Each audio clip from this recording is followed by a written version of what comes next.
Alright, y'all, back in the woods with the trusty old Recon Ruck, and I did add a Maxpedition mini roly-poly.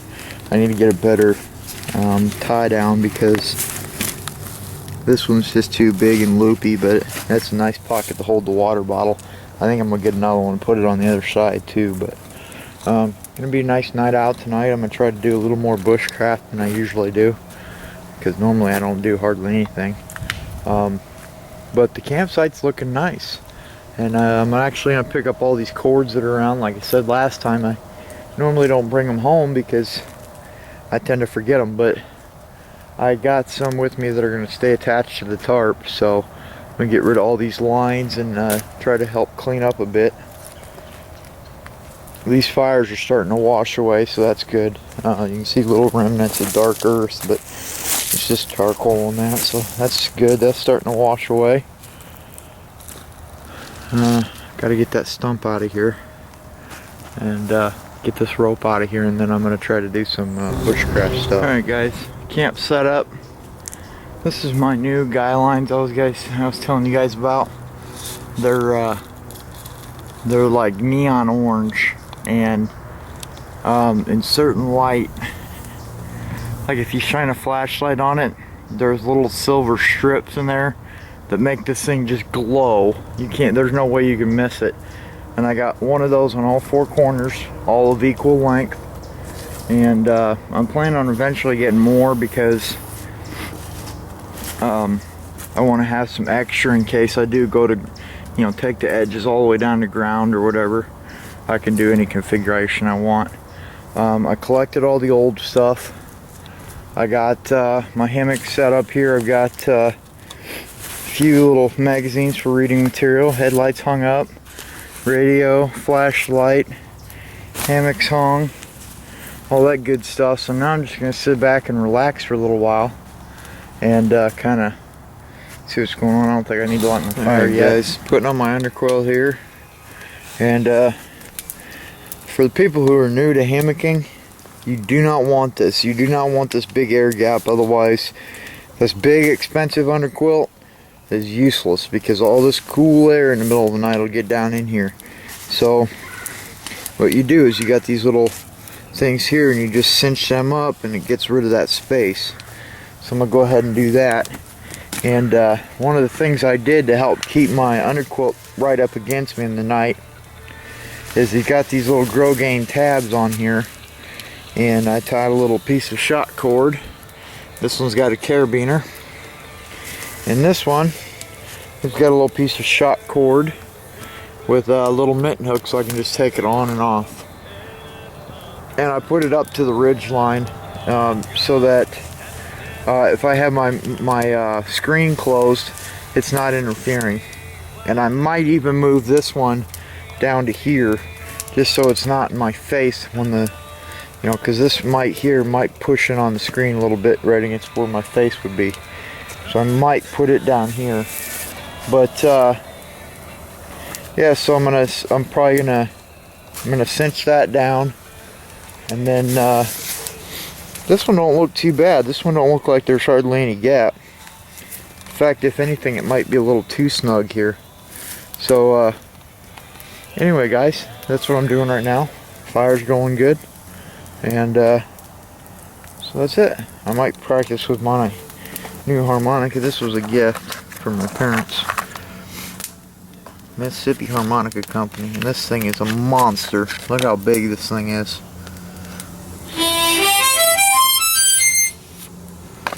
So as I said before, I'm learning.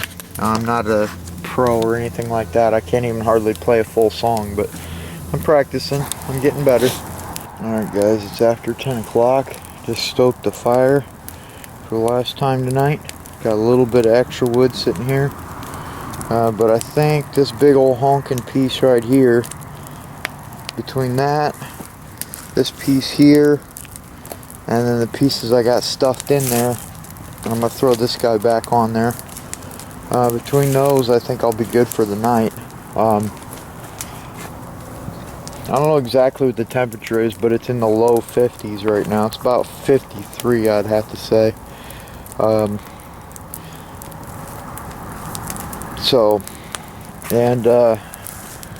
I've only had one problem so far, and that is that my zipper on my hammock broke. I think I can fix this. I think it just came off, but normally you've got a zipper from the head end. I don't know how well you'll be able to see that. You got this guy here, and that zips down from this direction.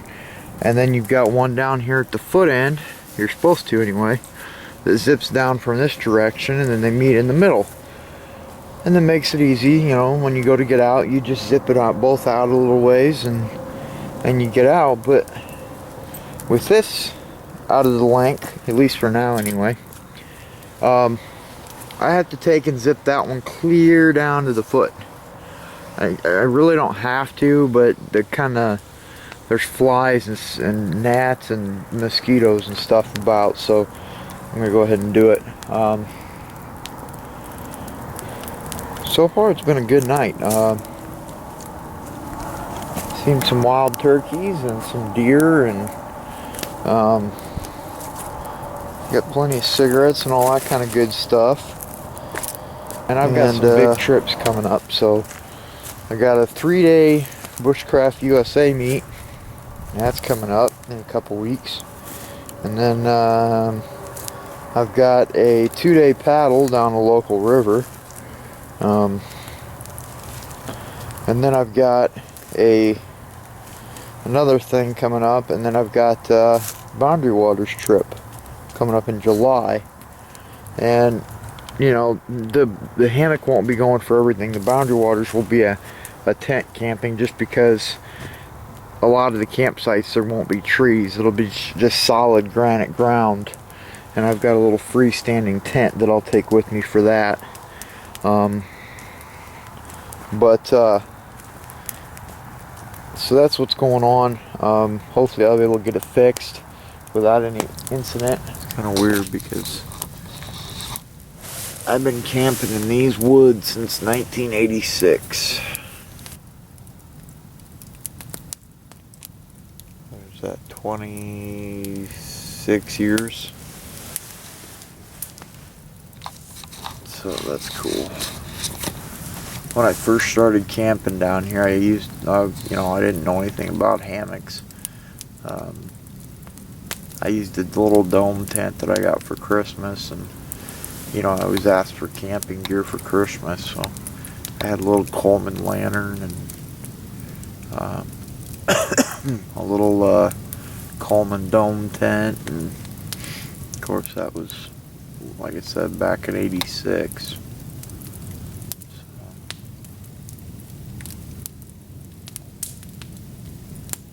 Me and my friends would come down here, and I did. The only real interesting story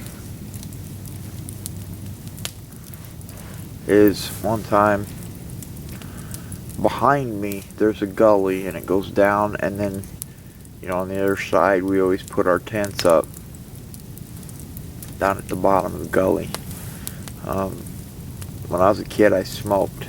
I'd sneak cigarettes, and that's the only way I could get away from my parents. So, because if I put it, like, even up here, my mom and my dad still come down here sometimes.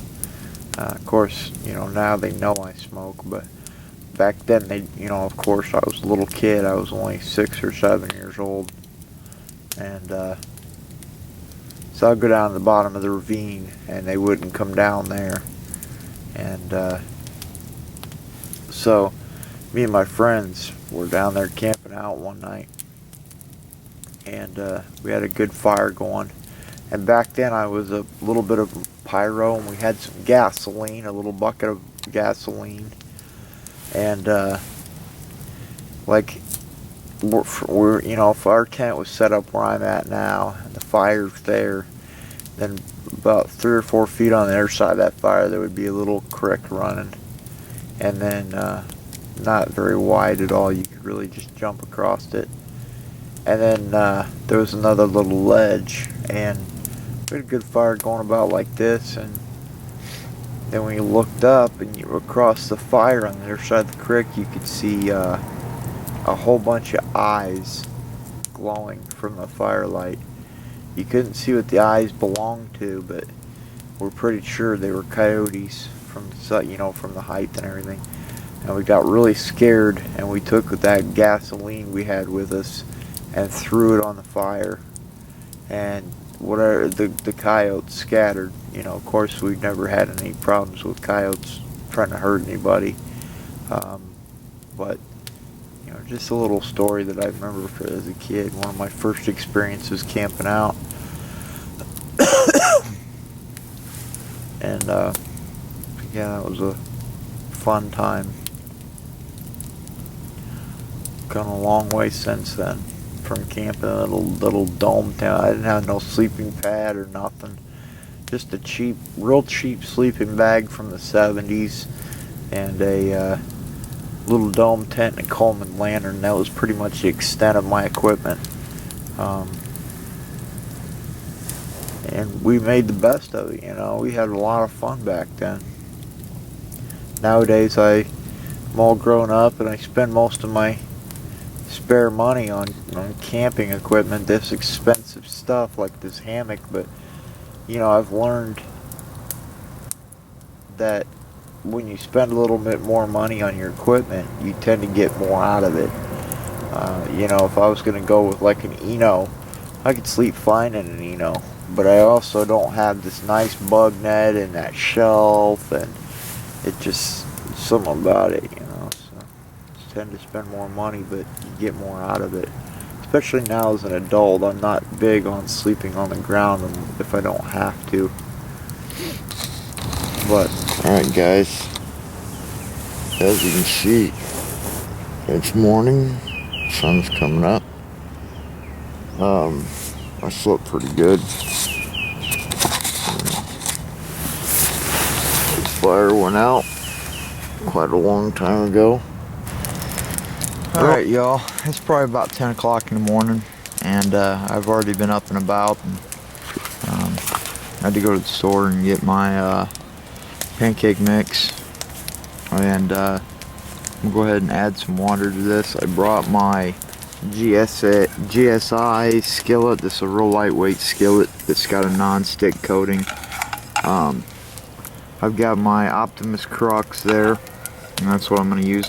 I chose to go this route instead of cooking on the fire because I've got more adjustability with this, and I tend to burn things if I don't watch it. So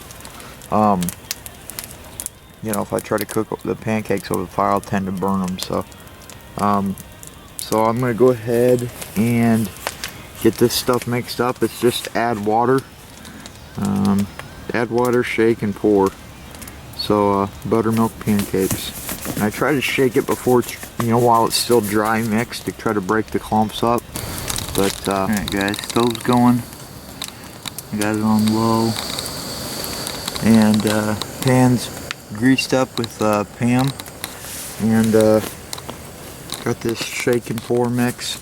Got it to a good consistency, and I shook it enough to where I shouldn't have too many lumps. So now it's just a matter of waiting until the pan gets warm and go from there. So I just gotta keep an eye on this, because if I keep it too low, it won't run. But yet at the same time, I don't want it so hot that it's burning the pancakes. And this time I actually do have a real flipper, so I should be able to take care of them a little bit better. I'm only gonna do one at a time, and go from there. Alright guys, that's first time flip, and this is what I like about using the canister stoves, because I got so much control that I can get it first time just perfect. So I'm gonna go ahead and cook these up, and I'll bring you back right before I eat. So I'll be back with you in a minute. Alright guys, there's those golden brown pancakes, and they're a little bit kind of messed up on the sides because this is kind of on a tilt, so they kind of run down, and it's a little bit more difficult to flip them that way. But they're coming out beautifully. So I'll show you the finished product here before I'm done. Alright guys, there's my plate full. I keep getting these gnats around here. That thing's still got quite a bit left in it. It says it makes 6 to 8 pancakes about this size. But I've got my 100% pure maple natural syrup. This is, if you look at, like I know I've said it before, but if you look at a lot of the syrup, popular syrup in the store, like say, well, I can't say names, but a lot of them, if you read the label on the back, the first ingredient is corn syrup. This is 100% pure maple syrup, nothing else. No coloring, no extra flavors, nothing like that. So we're gonna go ahead and put some of this on here. And I tell you what, once you've had real syrup, you'll never go back to the fake stuff.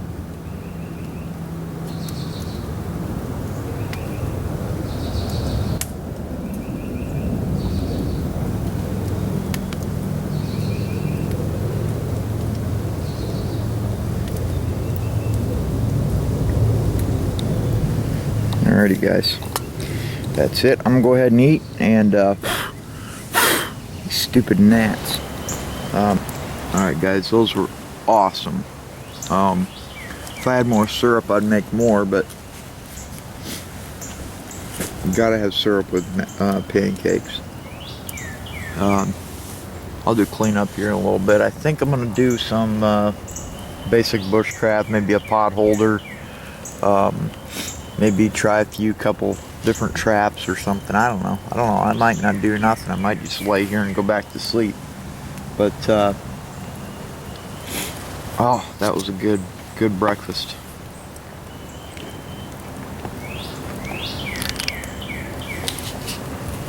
I've already had my toe curling coffee, which you guys have seen many times. But anyway,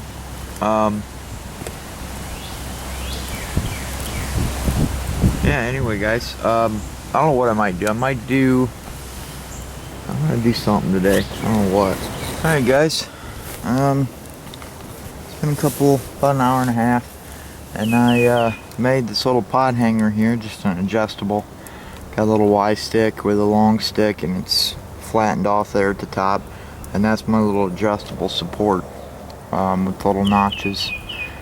Didn't take me long. Alright guys, back down in the woods, and it is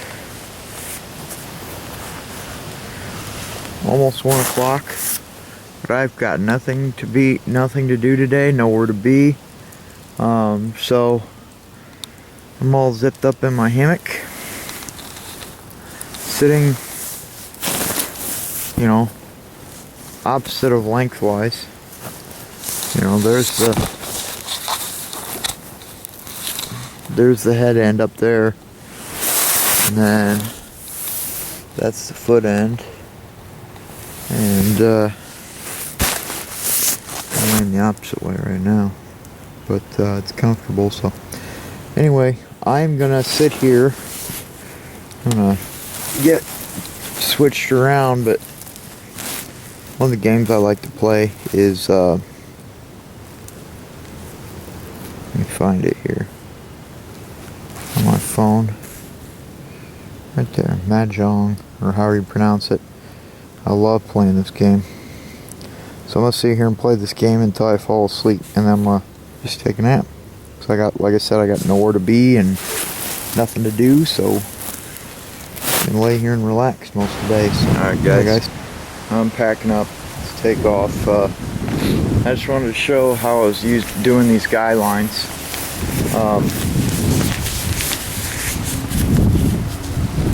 I just hanked them like you would any other cord, but then I folded them back over the little tie-out tab there, and then just wrapped the whole wrap around the tab and all, and that kind of holds them right nice and stiff.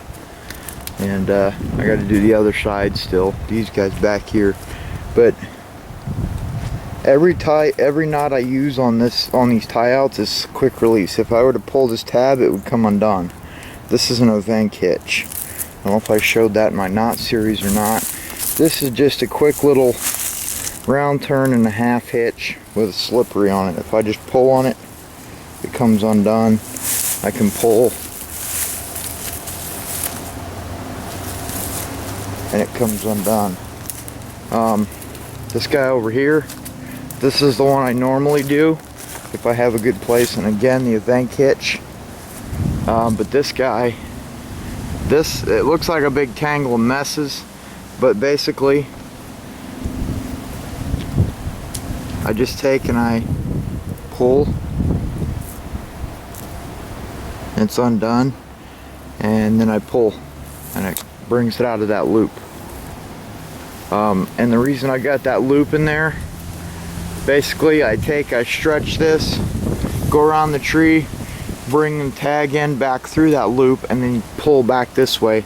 Use it as basically a pulley, and then once I get it nice and taut, I'll pinch it right where it ends at the pulley, and do a couple slippery half hitches, and that holds it in place pretty well.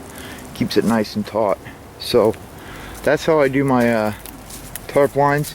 I'm gonna go ahead and hang these guys up, and I'm gonna get out of here. This is gonna be the end of the video for today.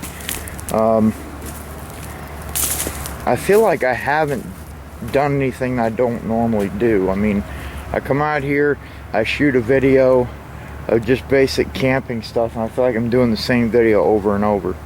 So if you guys have anything that you guys want to see, any kind of bushcraft stuff, you know, like I said, I've got Bushcraft USA meet coming up. I've got a canoe trip, 2 canoe trips coming up, and some other stuff. So, you know, if you guys got any ideas of what you want to see, cooking, more cooking stuff, more just being out here, that's fine too. Whatever. If you guys want to see skill videos like fire making and that kind of thing, that's fine too. I tend to shy away from that kind of thing just because it's so easy to light a fire. You can use gasoline and a cigarette lighter, and that's, you know, you can light a fire. If I took 2 handfuls of this stuff, light a fire. So I mean, it's nothing special, you know, it's nothing that people haven't seen 1,000 times already. So anyway, guys, if you guys, like I said, if you guys have any ideas, or you know, if you want to see more wilderness cooking and you got a specific recipe you want us to try, you know, leave it in the comments or send me a PM and I'll try it. But anyway, guys, that's gonna be it for this trip. So thanks for watching.